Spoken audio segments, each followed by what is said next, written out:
Hi friends, ரொம்ப கம்மியான பட்ஜெட்டுக்கு மிவி அப்படிங்கிற இந்தியன் பிராண்ட் தொடர்ந்து எக்கச்சக்கமான ட்ரூ வயர்லெஸ் இயர்பட்ஸை மார்க்கெட்டில் லான்ச் பண்ணுறாங்க. ரீசெண்டாக மிவி DuoPods F70 அப்படிங்கிற இந்த TWSஐ லான்ச் பண்ணியிருந்தாங்க.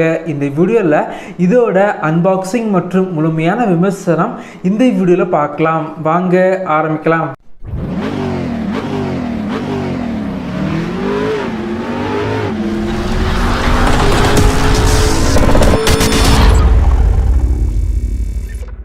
F70 பொறுத்த வரைக்கும் ஃப்ளிப்கார்ட்டில் 999க்கு சேல் பண்ணுறாங்க. வாங்கணும் அப்படின்னா இந்த வீடியோக்கு கீழே லிங்க் இருக்கும், கிளிக் பண்ணி வாங்கிக்கோங்க.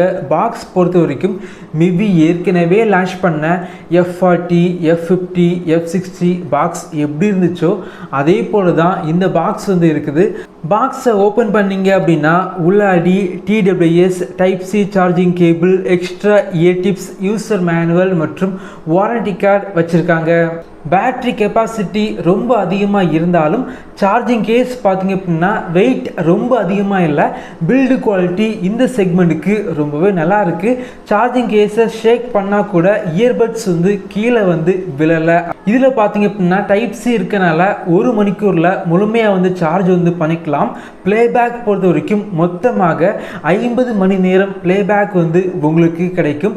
இந்த செக்மெண்ட்டுக்கு 50 மணிக்கூர் ப்ளேபேக் கொடுக்கறது ரொம்பவே நல்ல விஷயம். சார்ஜிங் கேஸில் 4 இண்டிகேட்டர் லைட் இருக்குது. சார்ஜிங் கேஸில் எவ்வளோ சார்ஜ் இருக்குது அதை பார்த்துக்கலாம். இயர்பட்ஸ் பொறுத்த வரைக்கும் இன் இயர் டிசைனில் இயர்பட்ஸ் கொடுத்துருக்காங்க. கொஞ்சம் பல்காக இருந்தாலும் காதுக்கு பார்த்திங்க அப்படின்னா பெர்ஃபெக்டாக ஃபிட் ஆகுது. எந்த ஒரு பிரச்சனையுமே இல்லை. இயர்பட்ஸ் போட்டுக்கிட்டு சாங்ஸ் ஏதாவது கேட்கும்போது வெளியே உள்ள நாய்ஸ் அதிகமாக கேட்கல. இதில் பார்த்திங்க அப்படின்னா 4 மைக் யூஸ் பண்ணியிருக்காங்க. ஒரு இயர்பட்ஸில் 2 மைக் யூஸ் பண்ணியிருக்காங்க. கால் குவாலிட்டிக்கு ENC டெக்னாலஜி யூஸ் பண்ணியிருக்காங்க. கால் குவாலிட்டி எதிர்பார்த்ததை விட கொஞ்சம் பெட்டராக இருந்துச்சு. அதே போல் இதில் பார்த்திங்க அப்படின்னா இயர்பட்ஸில் டச் கண்ட்ரோல் வச்சுருக்காங்க.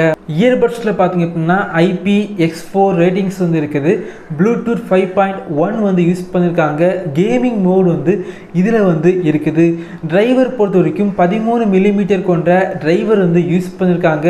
பேஸ் பொறுத்த வரைக்கும் ரொம்ப நல்லா இருக்குது அப்படின்னு சொல்லலாம். அதே போல் ஆடியோ கிளாரிட்டி பார்த்திங்க அப்படின்னா மிவி ஏற்கனவே லான்ச் பண்ண F60 விட இதில் பார்த்திங்க அப்படின்னா கிளாரிட்டி கொஞ்சம் பெட்டராக இருக்குது. என்னை பொறுத்த வரைக்கும் இது பார்த்திங்க அப்படின்னா 1000 ரூபாய் செக்மெண்ட்டுக்கு சேல் பண்ணுறாங்க அப்படின்னா கண்டிப்பாக நீங்கள் கொடுக்குற காசுக்கு பார்த்திங்க அப்படின்னா இந்த ப்ராடக்ட் ஒரு ஒர்த்தான ப்ராடக்ட் அப்படின்னு சொல்லலாம். இதே போல் வீடியோஸ் நீங்கள் பார்க்கணும் அப்படின்னா நம்ம சேனலை சப்ஸ்கிரைப் பண்ணி உங்களுடைய சப்போர்ட்டை பண்ணுங்கள். தேங்க்யூ ஃப்ரெண்ட்ஸ், தேங்க்ஸ் ஃபார் வாட்சிங்.